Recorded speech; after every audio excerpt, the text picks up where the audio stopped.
Let us learn the concept secondary market. Secondary market वो market है, secondary market वो वाली मार्केट है जहाँ पर सिक्योरिटीज़ की ट्रेडिंग होती है। वो वाली सिक्योरिटीज़ जो इनिशियली ऑफ़र की जा चुकी हैं, मतलब जो पहले ऑफ़र की जा चुकी हैं पब्लिक को प्राइमरी मार्केट में और जो लिस्ट हो चुकी है स्टॉक एक्सचेंज पर। मेजॉरिटी जो है ट्रेडिंग वो कहाँ पर होती है? सेकेंडरी मार्केट पे। तो सेकेंडरी मार्केट कौन सी मार्केट है? जहाँ पर सिक्योरिटीज़ की ट्रेडिंग होती है, वो वाली सिक्योरिटीज़ जो इनिशियली ऑफ़र की जा चुकी हैं पब्लिक को प्राइमरी मार्केट में या जो लिस्ट हो चुकी हैं स्टॉक एक्सचेंज पर। तो मेजॉरिटी जो है हमारी ट्रेडिंग वो कहाँ पर होती है? सेकेंडरी मार्केट में। नेक्स्ट टॉपिक यहाँ पर है हमारा रोल क्या है सेकेंडरी मार्केट का। तो अगर हम बात करें जनरल इन्वेस्टर की, तो सेकेंडरी मार्केट जो है प्रोवाइड करती है एफिशिएंट प्लेटफॉर्म ट्रेडिंग के लिए सिक्योरिटीज़ की। और अगर हम बात करते हैं मैनेजमेंट ऑफ कंपनी की, तो यहाँ पर सेकेंडरी मार्केट मॉनिटर और कंट्रोल करती है एक्टिविटीज़। जनरल इन्वेस्टर के लिए क्या है? एफिशिएंट प्लेटफॉर्म प्रोवाइड करते हैं ट्रेडिंग के लिए सिक्योरिटीज़ की।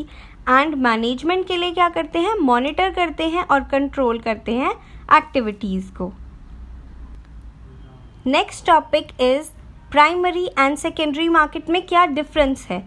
अगर हम बात करें प्राइमरी मार्केट की, यहाँ पर कंपनी इन्वेस्टर को डायरेक्ट शेयर्स ऑफर करती है एंड इन्वेस्टर डायरेक्ट फंड्स पे कर देता है। तो यहाँ क्या हुआ? प्राइमरी मार्केट में कंपनी ने क्या किया? शेयर्स ऑफर किए एंड इन्वेस्टर ने क्या किया? फंड्स पे करे। और अगर हम बात करें सेकेंडरी मार्केट की, तो यहाँ क्या होता है? इन्वेस्टर ए, इन्वेस्टर बी। इन्वेस्टर ए ने क्या किया? शेयर्स दिए इन्वेस्टर बी को और इन्वेस्टर बी ने क्या दिया? फंड्स दिए। तो बेसिकली सेकेंडरी मार्केट में क्या है? कंपनी का कोई इन्वॉल्वमेंट नहीं होता है। यहाँ पर डायरेक्ट ट्रेड जो होता है वो किन के बीच में होता है? इन्वेस्टर्स के बीच में। और प्राइमरी मार्केट में कंपनी और इन्वेस्टर्स के बीच में ट्रेडिंग होती है। अब हम समझते हैं प्राइमरी मार्केट और सेकेंडरी मार्केट में क्या डिफरेंस है। प्राइमरी मार्केट वो मार्केट जहाँ पर कंपनी ने इन्वेस्टर को शेयर्स दिए और इन्वेस्टर ने कंपनी को फंड्स दिए। इसमें क्या हुआ? कंपनी और इन्वेस्टर ये दोनों इन्वॉल्व हुए। अब अगर हम बात करें सेकेंडरी मार्केट की, यहाँ पर कंपनी का कोई रोल नहीं है। यहाँ पर इन्वेस्टर और इन्वेस्टर डायरेक्ट इनके बीच में होता है जो भी ट्रेड है। इन्वेस्टर ए ने शेयर्स दिए, इन्वेस्टर बी ने फंड्स दिए। तो सेकेंडरी मार्केट में क्या हुआ? ट्रेडिंग हुई जहाँ पर कंपनी नहीं इन्वॉल्व हुई एंड प्राइमरी मार्केट में जहाँ पर कंपनी इन्वॉल्व होती है। Next topic is stock exchange. Stock exchange क्या है? स्टॉक एक्सचेंज वो वाली मार्केट है जहाँ पर गुड्स और सर्विसेज की ट्रेडिंग नहीं होती, जहाँ पर ट्रेडिंग होती है स्टॉक्स और शेयर्स की। इन्वेस्टर्स जो हैं सेल कर सकते हैं, परचेज कर सकते हैं शेयर्स, बॉन्ड्स, सिक्योरिटीज़ अलग अलग कंपनीज़ का या कॉर्पोरेट बॉडीज़ का। और ये जो परचेजेस और सेल्स हैं वो कैसे होती है? एजेंट के थ्रू, जिन्हें कहा जाता है ब्रोकर। और ये बहुत ही इम्पॉर्टेंट एलिमेंट है हमारी इकोनॉमी का। ये बहुत ही इम्पॉर्टेंट एलिमेंट है हमारी इकोनॉमी का। तो बेसिकली स्टॉक एक्सचेंज क्या हुआ? एक मार्केट जहाँ पर किसकी ट्रेडिंग हुई? स्टॉक और शेयर्स की। और जहाँ पर क्या हुआ? अलग अलग कंपनीज़ के शेयर्स, बॉन्ड्स, डिबेंचर्स, सिक्योरिटीज़ खरीदे गए। एंड ये जो परचेजेस और सेल्स हैं वो किन के थ्रू हुई? वो हुई एजेंट्स के थ्रू। और ये जो है बहुत ही इम्पॉर्टेंट पार्ट है हमारे इकोनॉमी का। अब हम समझते हैं कि रोल क्या है स्टॉक एक्सचेंज का बाइंग और सेलिंग में। तो स्टॉक एक्सचेंज इंडिया में वो क्या करते हैं? सुपरविजन में। किसकी सुपरविजन में? Regulatory authority. और रेगुलेटरी अथॉरिटी कौन सी है? सेबी, जिसे कहते हैं securities and exchange board of India. तो स्टॉक एक्सचेंज क्या करते हैं? Under the supervision, overall supervision रहता है किसका? सेबी का, that is securities exchange board of India, जिसे हम कहते हैं रेगुलेटरी अथॉरिटी। ये क्या करते हैं? एक ट्रेडिंग प्लेटफॉर्म प्रोवाइड करते हैं जहाँ पर बायर्स और सेलर्स जो हैं वो मीट कर सकते हैं ट्रांजैक्ट करने के लिए सिक्योरिटीज़ में। या तो फिर ये लोग क्या करते हैं? एक ट्रेडिंग प्लेटफॉर्म है जो कि NSE ने प्रोवाइड किया है, इलेक्ट्रॉनिक है वो, और यहाँ पर बायर्स और सेलर्स को मिलने की ज़रूरत नहीं है एक फ़िज़िकल लोकेशन में ट्रेड करने के लिए। यहाँ पर क्या है, वो ट्रेड कर सकते हैं कंप्यूटराइज ट्रेडिंग स्क्रीन्स जो उन्हें अवेलेबल करवाई गई हैं किनके थ्रू, NSE के जो ट्रेडिंग मेंबर्स हैं उन्होंने, और या तो फिर इंटरनेट बेस्ड ट्रेडिंग फैसिलिटी जो प्रोवाइड की गई है ट्रेडिंग मेंबर्स के थ्रू NSE के। तो बेसिकली इसमें एक्सचेंज का क्या रोल है, ट्रेडिंग मेंबर्स के थ्रू ये हमें कंप्यूटराइज ट्रेडिंग स्क्रीन्स अवेलेबल करवाते हैं, internet based trading facility available करवाते हैं जिसके थ्रू हम ट्रेड कर पाते हैं। तो इसी तरह ये हमारा रोल है स्टॉक एक्सचेंज का बाइंग और सेलिंग में जो हेल्प करता है। अब हम समझते हैं डीम्यूचुअलाइजेशन क्या है। डीम्यूचुअलाइजेशन एक ऐसा लीगल स्ट्रक्चर है एक्सचेंज का जहां पर ओनरशिप, मैनेजमेंट और ट्रेडिंग राइट्स ये तीनों चीज़ें अलग अलग कर दी गई, सेग्रीगेट कर दी गई एक दूसरे से। तो क्या हुआ, ओनरशिप, मैनेजमेंट और ट्रेडिंग राइट्स जहां पर अलग अलग ग्रुप्स को या अलग अलग मेंबर्स को दिए जाते हैं, वो वाले लीगल स्ट्रक्चर को कहा जाता है डीम्यूचुअलाइजेशन। अब हम समझते हैं कि डीम्यूचुअलाइज एक्सचेंज वो म्यूचुअल एक्सचेंज से अलग कैसे है। अगर हम बात करें म्यूचुअलाइज एक्सचेंज की, तो वहाँ पर क्या है, ओनरशिप, मैनेजमेंट और ट्रेडिंग वो कॉन्सेंट्रेट किया जाता है एक सिंगल ग्रुप में। यहाँ पर क्या है, ब्रोकर मेंबर्स हैं एक्सचेंज के, वही ओनर्स भी हैं और वही ट्रेडर्स भी हैं और वही मैनेज भी कर लेते हैं सब कुछ एक्सचेंज पर। बट इसकी वजह से क्या हुआ, कॉन्फ्लिक्ट्स हुए, लड़ाई हुई, डिसीजन मेकिंग वगैरह में प्रॉब्लम आई, इसलिए आया डीम्यूचुअलाइज्ड एक्सचेंज। इससे क्या हुआ, तीनों फंक्शंस जो है वो सेग्रीगेट कर दिए गए, ओनरशिप, मैनेजमेंट और ट्रेडिंग ये तीनों अलग अलग हैंड्स में सेपरेट पावर्स दी गई। तो डीम्यूचुअलाइजेशन सेटअप कौन सा हुआ, जहाँ पर ओनरशिप, मैनेजमेंट और ट्रेडिंग अलग अलग करे गए, एंड मतलब अलग अलग लोगों को पावर्स दी गई। और म्यूचुअलाइजेशन में क्या है, ओनरशिप, मैनेजमेंट और ट्रेडिंग ये तीनों एक साथ एक ही ग्रुप को या एक ही सिंगल पर्सन को ये पावर्स दी जाती हैं इसमें। अब हम समझते हैं स्क्रीन बेस्ड ट्रेडिंग क्या है। ट्रेडिंग जो होती है स्टॉक एक्सचेंज पर वो पहले कैसे होती थी, ओपन आउटक्राई मेथड में। इसमें क्या होता था, जो ऑर्डर्स होते थे वो कैसे दिए जाते थे, शाउटिंग कर करके। जो भी बायर्स और सेलर्स है वो ऐसे ऑर्डर प्लेस करते थे। ये क्या था, टाइम कंज्यूमिंग था, इनएफिशिएंट था, एंड इसमें लिमिट्स थी ट्रेडिंग वॉल्यूम्स पे और एफिशिएंसी कम थी इसमें। बट अब क्या आया, एफिशिएंसी, लिक्विडिटी एंड ट्रांसपेरेंसी लाने के लिए NSE और BSE ने इंट्रोड्यूस करा nation wide online fully automated screen based trading system, जिससे क्या हुआ, एफिशिएंसी आई, लिक्विडिटी आई और ट्रांसपेरेंसी आई। तो कौन सा सिस्टम आया, screen based trading system, that is SBTS।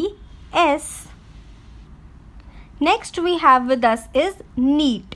NEET क्या है, national exchange for automated trading. NSE first exchange है पूरे वर्ल्ड में जिसने यूज़ करी सैटेलाइट कम्युनिकेशन ट्रेडिंग के लिए।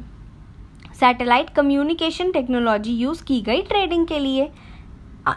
इसमें क्या यूज़ किया गया, क्लाइंट सर्वर बेस्ड सिस्टम, जिसे कहा जाता है national exchange for automated trading, that is NEAT. इसमें क्या होता है, जो भी ट्रेड्स एंटर किए जाते हैं नीट सिस्टम पर, उनका जो यूनिफॉर्म रिस्पॉन्स सिस्टम है वो बहुत कम होता है, 1 सेकंड से भी कम का। तो नीट क्या है, national exchange for automated trading. अभी हम समझते हैं कि कैसे हमें ऑर्डर प्लेस करने हैं ब्रोकर के पास। तो इसके लिए हम क्या कर सकते हैं, ब्रोकर के ऑफिस में जा सकते हैं या तो फिर फ़ोन या इंटरनेट के थ्रू हम अपना ऑर्डर प्लेस कर सकते हैं। ये जैसे भी डिफ़ाइन किया गया है मॉडल अग्रीमेंट में, जो एक क्लाइंट ने अग्रीमेंट एंटर किया है अपने ब्रोकर के साथ। अभी हम समझते हैं कि कैसे एक इन्वेस्टर को एक्सेस मिलता है इंटरनेट बेस्ड ट्रेडिंग फैसिलिटी का। बहुत सारे ब्रोकर्स हैं NSE पे जो प्रोवाइड करते हैं इंटरनेट बेस्ड ट्रेडिंग फैसिलिटी अपने क्लाइंट्स को। इंटरनेट बेस्ड ट्रेडिंग एनेबल्स, ये क्या करता है, इन्वेस्टर इसके थ्रू बाय और सेल कर सकते हैं सिक्योरिटीज़ इंटरनेट से। जो एक्सेस कर सकते हैं वो एक कंप्यूटर से, एक इन्वेस्टर के रेजिडेंस से, अपने घर से, या कोई भी ऐसी जगह जहां पर क्लाइंट के पास क्या है, इंटरनेट वो एक्सेस कर सकता है। देन इन्वेस्टर्स जो है वो क्या करेंगे, उन्हें टच में रहना होगा अपने NSE के ब्रोकर के साथ जो उन्हें ये सर्विस प्रोवाइड करेगा इंटरनेट बेस्ड ट्रेडिंग फैसिलिटी की। तो बेसिकली एक इन्वेस्टर जो है वो कहीं से भी ट्रेडिंग कर सकता है, उसके पास क्या होना चाहिए, इंटरनेट बेस्ड ट्रेडिंग फैसिलिटी होनी चाहिए जो कि प्रोवाइड करता है NSE का ब्रोकर। अभी हम समझेंगे कि कॉन्ट्रैक्ट नोट क्या है। एक लीगल रिकॉर्ड है ट्रांजैक्शंस का जो की जाती है स्टॉक एक्सचेंज पर एक स्टॉक ब्रोकर के थ्रू। इसमें क्या है, ये सर्व करता है एक कॉन्फर्मेशन ऑफ ट्रेड की तरह, एक पर्टिकुलर डे में जो ट्रेड हुआ, किसके बिहाफ पर, क्लाइंट के बिहाफ पर, स्टॉक एक्सचेंज पर, और इसमें सारी डिटेल्स मेंशन होती है जैसे कि contract note number, date, client details, broker details, transaction details, order number जैसे कि order trade number, price, quantity etcetera. तो बहुत सारी चीज़ें इसमें मेंशन होती हैं जो हम अपनी नेक्स्ट स्लाइड में पढ़ेंगे। अब हम समझेंगे कि क्या डिटेल्स रिक्वायर्ड होती हैं, कॉन्ट्रैक्ट नोट में क्या क्या चीज़ें मेंशन होती हैं जो स्टॉक ब्रोकर हमें इशू करता है। नेम, एड्रेस, सेबी का रजिस्ट्रेशन नंबर होता है उसमें, मेंबर ब्रोकर का, पार्टनर, प्रोप्राइटर, ऑथराइज सिग्नेटरी का नेम होता है, dealing office address, telephone number, fax number, code number जो मेंबर का है एक्सचेंज पे वो होता है, contract number, date of issue of contract, settlement number, time period of settlement, constituent या क्लाइंट का नेम होता है, कोड नंबर होता है, order number corresponding to the trades, order time, trade number, trade time, quantity और कौन सी किस तरह की सिक्योरिटीज़ बॉट और सोल्ड की गई हैं। देन ब्रोकरेज आ जाता है, परचेज और सेल रेट आ जाता है, service tax, securities transaction tax जिसे STT कहते हैं, या इसके अलावा भी जो भी चार्जेस है ब्रोकर ने लेवी किए गए हैं वो आते हैं। अप्रोप्रिएट स्टैम्प्स अफिक्स की जाती हैं कॉन्ट्रैक्ट नोट पर और स्टैम्प ड्यूटी पे की जाती है। देन हमारे पास है सिग्नेचर होते हैं स्टॉक ब्रोकर के या फिर ऑथोराइज्ड सिग्नेटरी में। तो इसमें ये सारी चीज़ें जो है वो आती हैं, ये सारी डिटेल्स रिक्वायर्ड है जो मेंशन होनी चाहिए कॉन्ट्रैक्ट नोट पे जो स्टॉक ब्रोकर हमें इशू करता है। अब हम समझते हैं कि मैक्सिमम ब्रोकरेज एक ब्रोकर कितनी चार्ज कर सकता है। तो एक ब्रोकर मैक्सिमम ब्रोकरेज 2.5% चार्ज कर सकता है, किस पे, वैल्यू जो मेंशन की गई है परचेज या सेल नोट पर, उस पर। अभी क्या है, हमें एक रिकॉग्नाइज्ड स्टॉक एक्सचेंज पर ही क्यों ट्रेड करना चाहिए, बाइंग और सेलिंग क्यों एक रिकॉग्नाइज्ड स्टॉक एक्सचेंज पर करनी चाहिए। तो वो इसलिए क्योंकि अगर एक इन्वेस्टर बाहर एक्सचेंज के बाहर ट्रेड करेगा तो उसे कोई प्रोटेक्शन नहीं मिलेगी, बट अगर वो ट्रेड करता है एक्सचेंज पर तो उसे क्या मिलेगा, बेस्ट प्राइसेस मिलेंगे जो मार्केट में अभी प्रिवेल कर रहे हैं, काउंटर पार्टी रिस्क नहीं होगा, क्लियरिंग कॉरपोरेशन है क्योंकि यहाँ पर, देन एक्सेस मिलेगा इन्वेस्टर को जो भी उसकी प्रॉब्लम्स हैं और रिड्रेस किया जाएगा, उनकी प्रॉब्लम्स को सॉर्ट आउट करा जाएगा, और प्रोटेक्शन मिलेगी एक प्रिस्क्राइब्ड लिमिट तक जो कि किस में से मिलेगी, इन्वेस्टर प्रोटेक्शन फंड में से। नेक्स्ट क्या है, ब्रोकर और सब ब्रोकर कैसे पता चलेगा कि रजिस्टर्ड है या नहीं। तो कैसे हम कंफर्म कर सकते हैं, सेबी का रजिस्ट्रेशन सर्टिफिकेट है उससे, उसमें क्या है, ब्रोकर का जो रजिस्ट्रेशन नंबर है वो किससे बिगिन होगा, INB, जिसमें B का मतलब है ब्रोकर, एंड अगर सब ब्रोकर की बात करें तो उसमें क्या होगा, INS, जिसमें S का मतलब है सब ब्रोकर। अभी हम समझते हैं कि हमें क्या प्रिकॉशंस लेने चाहिए इन्वेस्ट करने से पहले। हमें ध्यान में रखना है कि हमारा ब्रोकर जो है वो रजिस्टर्ड है सेबी के साथ, और हमें किसी अनरजिस्टर्ड इंटरमीडियरी के साथ ट्रेड नहीं करना है, डील नहीं करना है। इंश्योर करना है कि हमें जो कॉन्ट्रैक्ट नोट मिला है ब्रोकर से उसमें क्या है, वो कितने टाइम में मिल जाना चाहिए, 1 दिन में। हमारे ट्रेड जब एग्जीक्यूट हो गया उसके 1 दिन में हमें कॉन्ट्रैक्ट नोट मिल जाना चाहिए। और जो हमारी इन्वेस्टमेंट्स है उसमें क्या होता है, कुछ ना कुछ रिस्क इन्वॉल्व होता है। अभी क्या है, जो इन्वेस्टर्स हैं उनको क्या है, पता होना चाहिए जो भी वो इन्वेस्टमेंट करने जा रहे हैं क्या वो उस रिस्क को टॉलरेट कर सकते हैं या नहीं। डू नॉट मिसलेड, अब कोई भी मार्केट रूमर्स है, कोई भी एडवर्टीजमेंट है, हॉट टिप्स है, उनसे हमें मिसलेड नहीं होना है, मिसगाइड नहीं होना है। हमें इन्फॉर्म्ड डिसीजंस लेने हैं, जो भी हमारे फंडामेंटल्स है कंपनी के उन्हें अच्छे से पढ़ना है, फ्यूचर प्रोस्पेक्ट्स देखने हैं, कंपनी के quality of management, past track record देखना है, और कैसे हम, ये सोर्सेज क्या है जहाँ से हम पता लगा सकते हैं, कंपनी की annual reports, economic magazines, databases जो भी अवेलेबल है वेंडर्स और फाइनेंशियल एडवाइज़र के पास। इसके अलावा हमें किन चीज़ों का ध्यान रखना है, तो वो है हमें अपने फाइनेंशियल एडवाइज़र या ब्रोकर से अगर वो एडवाइस करते हैं कि ऐसी कंपनी में इन्वेस्ट करो जिसके बारे में हमने कभी पहले नहीं सुना, तो हमें क्या हो जाना चाहिए, केयरफुल हो जाना चाहिए।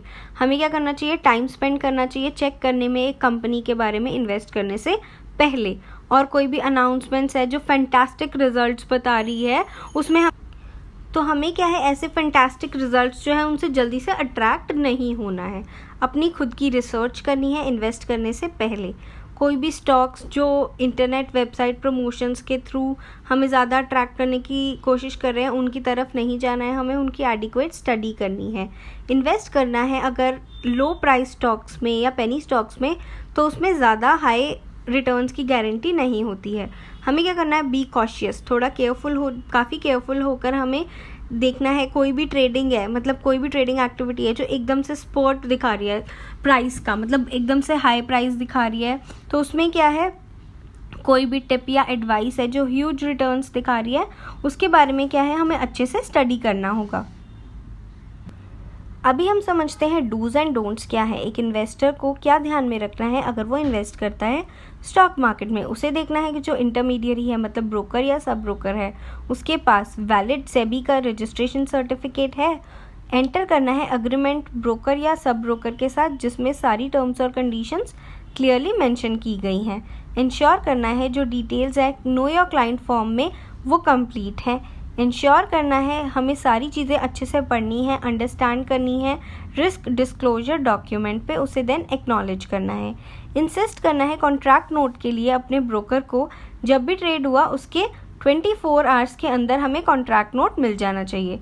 इंश्योर करना है कि जो कॉन्ट्रैक्ट नोट है उसमें सारी डिटेल्स हो, ब्रोकर का नेम, ट्रेड का time, number, transaction price, brokerage, service tax, securities transaction tax etcetera, ये सारी इन्फॉर्मेशन, और वो साइन किया होना चाहिए सिग्नेटरी अथॉरिटी से ब्रोकर की। लास्ट पॉइंट क्या है, to check the cross genuineness. अगर हमें क्या करना है,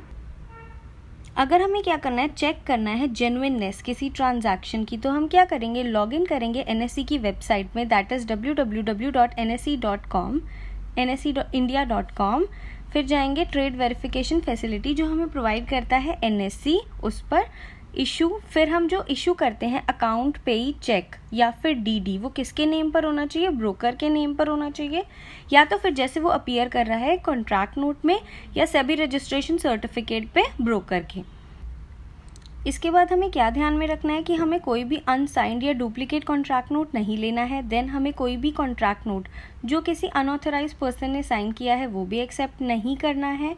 एंड हमें पेमेंट या डिलीवरी में सिक्योरिटीज़ की डिले नहीं करना है। Thank you so much, will be back with my new video soon.